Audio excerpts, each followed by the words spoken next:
नमस्कार सभी आदमी को। हम आप पर वीडियो बना रहे हैं कि देखिए 7 तारीख को पूरे देश में वोट है और बिहार में भी वोटिंग होगा। 2 चरण का चुनाव हुआ।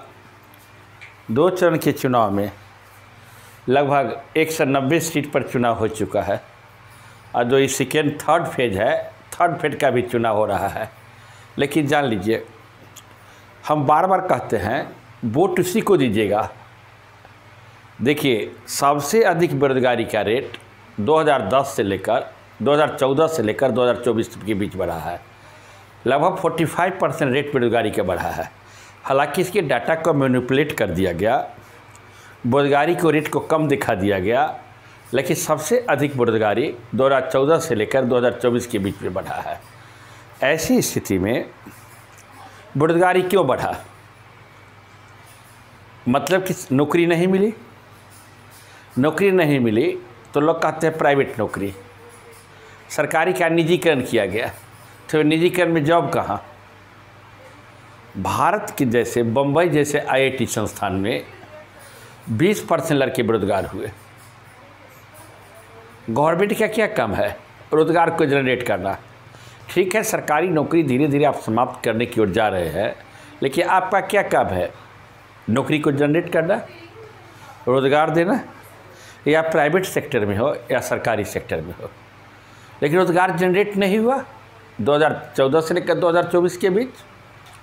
लेकिन फिर चुनाव हुआ, 2014 में चुनाव, 19 में हुआ, 14 में हुआ, 19 में हुआ, 24 में चुनाव है। जब 24 में चुनाव है तो हर आदमी का मैनिफेस्टो क्या? हर पार्टी का अपना अपना मैनिफेस्टो है। जैसे सब मैनिफेस्टो पर हम चर्चा करते हैं, मोदी के मैनिफेस्टो में कहीं भी रोज़गार की बात नहीं है। 100 रोज़गार की बात है कि इतना लाख हम रोज़गार दिए, लेकिन भविष्य में कितना लाख नौकरी देंगे, रोज़गार देंगे, ऐसी कोई भी चर्चा नहीं है। ठीक है, इंटरनेशनल स्तर पर प्रतिष्ठा बढ़ाया है, अच्छी बात है। कोई भी प्रधानमंत्री आज तक देश के इंटरनेशनल स्तर पर प्रतिष्ठा बढ़ाना चाहेगा, लेकिन रोज़गार की बात नहीं करता है। लेकिन राहुल गांधी के मैनिफेस्टो में 30 लाख रोज़गार की बात है। और भी नौकरी कैसी? सरकारी नौकरी। सबसे सेकेंड बात इसमें क्या है, तो गरीब महिला है, हर परिवार की एक गरीब महिला को, जो गरीब परिवार है उसके एक महिला को सरकार साल में 1 लाख नौकरी, 1 लाख नौकरी नहीं, 1 लाख रुपया दिया जाएगा, डायरेक्ट उसके खाते में ट्रांसफ़र किया जाएगा। तीसरी बात क्या है, जो महिला की आधी आबादी है 50%, वो 50% समाप्त, आधी आबादी 50% उसकी नौकरी में इसको रिजर्वेशन दिया जाएगा।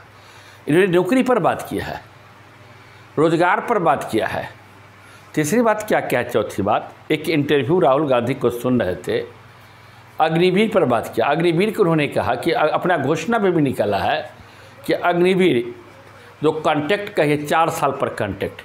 बहुत सारे लड़के मेरे परिचय हैं जो अग्निवीर से आए हैं, छोड़ के आ गए, कोई एक आध को 4 साल पूरा के आ गए। तब पूरा के 4 साल आ गए तो उन्होंने स्पष्ट कहा कि कोई अगुआ नहीं आता, शादी नहीं होती, उसको कहा जाता है private Agniveer, army, duplicate army. न उसका कोई पेंशन है, न उसका कोई जो उसका फैसिलिटी मिलता है कैंटीन का, न कैंटीन का फैसिलिटी है। तो ये ढंग के अग्निवीर। तो राहुल गांधी स्पष्ट रूप में कहा कि अग्निवीर को हम समाप्त करेंगे। तो ये ढंग से 2 पार्टी भारत में है, एक एनडीए है और एक इंडिया है। आप ईमानदारी से घोषणा पत्र को देखिए। घोषणा पत्र को किसके घोषणा पत्र में आपकी बात करता है? मैं कभी नहीं कहता कि आप एनडीए को वोट दीजिए तो इंडिया का दीजिए। हम कहने वाले कौन होते हैं? मत देना आपका काम है। 7 तारीख को जो मतदान होने वाला है देश में या राज्य में है, मत देना आपको काम है, चुनना आपको सरकार है। जानते हैं भारत विश्व में सबसे युवा का देश कौन है? इंडिया है। इंडिया ऐसा युवा का देश, युवा का फौज विश्व में किसी भी देश में नहीं है। 35 से 40% भारत में युवा है। 18 से लेकर 30 वर्ष की आयु में लगभग 35 से 40% लोग लड़के हैं जो सरकार को इधर से उधर ट्रांसफ़र कर सकता है, बदल सकता है। मेरे हिसाब से जैसे कोई बनाता है, राम मंदिर की बात करता है। देखिए, मंदिर बनना चाहिए, मस्जिद बनना चाहिए, इसका मैं विरोध नहीं करता, होना चाहिए, आस्था होनी चाहिए। लेकिन ये नहीं आप भूखे हैं, अगर 5 दिन आपको भूखे छोड़ दिया जाए, अब मंदिर में घंटी डुलाने के लिए कहा जाए तो मंदिर में घंटी डुला सकते हैं? कभी नहीं। देहात में कहावत है, भूखे भजन होई न गोपाला। भूखे भजन कोई कर नहीं सकता। भगवान भी प्रसाद चाहते हैं।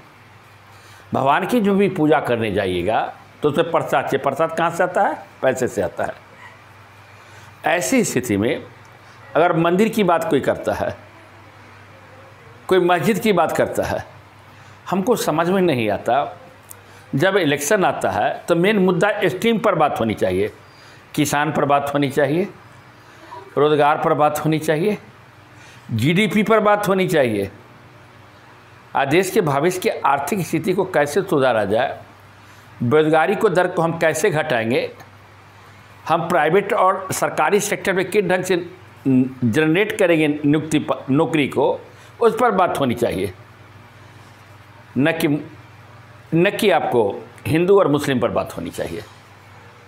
आरक्षण की बात है, आरक्षण दे दिया जाता है, ठीक है, EWS को मिला, BC को मिला, SC को मिला, ST को मिला। नौकरी नहीं रहेगी तो आरक्षण किस मायने रहेगा? कोई मायने नहीं रहेगा। यह जान लीजिए, 7 तारीख को वोट, हम नहीं कहते हैं कि आप एनडीए को दीजिए चाहे इंडिया को दीजिए, उसी पार्टी को वोट दीजिए जो आपके हित के लिए काम करे। विद्यार्थी का हित क्या है? नौकरी। युवा का हित क्या है? रोजगार। देश का हित क्या है? जीडीपी। अगर जीडीपी ठीक रहेगा, देश का इकोनॉमिक स्थिति ठीक रहेगा, तो विश्व में क्या होगा? मान और प्रतिष्ठा होगी। कागज पर जीडीपी नहीं, आंकड़ा का मैनिपुलेट नहीं। अगर हंगर इंडेक्स दिखाया जाता है और हंगर इंडेक्स से भारत का स्थान पीछे दिखाया जाता है, तो भारत के यहाँ के शासनाध्यक्ष कहते हंगर इंडेक्स को नहीं मानते। अभी कल जारी हुआ प्रेस इंडेक्स जारी हुआ, उससे भारत का स्थान 159 हुआ। कितना पीछे भारत का स्थान है जी। Norway, Denmark, Sweden, Norway top पर है जी। हम किसी भी इंडेक्स जब जारी किया जाता है तो हम पीछे चल रहे हैं, तो सुधार किस बात के? इसलिए यह जो मतदान है, जो लड़के मतदान करेंगे, जो लड़कियां मतदान करेंगी, जो महिलाएं मतदान करेंगी, उसको सोच समझ कर वोट देना है। ये नहीं कि जाइए और किसी को दबा दीजिए। एक वोट से सरकार बन सकती है, एक वोट से सरकार बिगड़ सकती है। ऐसी स्थिति में जो आपके हित में बात करे, आपके हित के साथ सबसे होता है पहले देश हित, और तब होता है अपना हित। जो विद्यार्थी को क्या चाहिए? नौकरी चाहिए। अगर आप नौकरी की बात नहीं करते, रोज़गार की बात नहीं करते, तो जितने भी संस्थान उसको बंद कर दीजिए। जितने भी IIT, भारत के टॉप IIT कौन है? बॉम्बे, खड़गपुर, कानपुर। इस IIT के लड़के को 20% प्लेसमेंट नहीं हो, कितना खतरनाक बात है जी। IIT में कौन लड़के जाते हैं? काफ़ी मेधावी लड़के जाते हैं, जो समाज के प्रबुद्ध लड़के रहते हैं, इंटेलिजेंट लड़के रहते हैं, वो IIT जाते हैं। ठीक है, स्वरोजगार की बात कीजिए, करते हैं, स्वरोजगार होना चाहिए। नौकरी क्या % आदमी करता है? मान के चलिए 5 से 10% भारत में सरकारी नौकरी है, उससे भी कम है। लेकिन 5% सरकारी नौकरी को भी आप समाप्त कर रहे हैं, और फिर हिंदू मुस्लिम की बात कर रहे हैं, मंदिर मस्जिद की बात कर रहे हैं। देश कहाँ जाएगा जी? लड़के को शिक्षा क्यों दिया जाता है? कोई भी माँ बाप, अगर एक इंजीनियरिंग कराने में कितना पैसा लगता है जानते? लड़के को 15 से 20 लाख रुपया। 20 लाख माँ बाप कहाँ से 20 लाख रुपया लाते हैं? उस माँ बाप से पूछिए, ज़मीन बेच के, कर्ज करके, और तब लड़कों को इंजीनियरिंग कराते हैं। कितने ग्रेजुएट लड़के इंजीनियरिंग बेरोजगार हैं जी।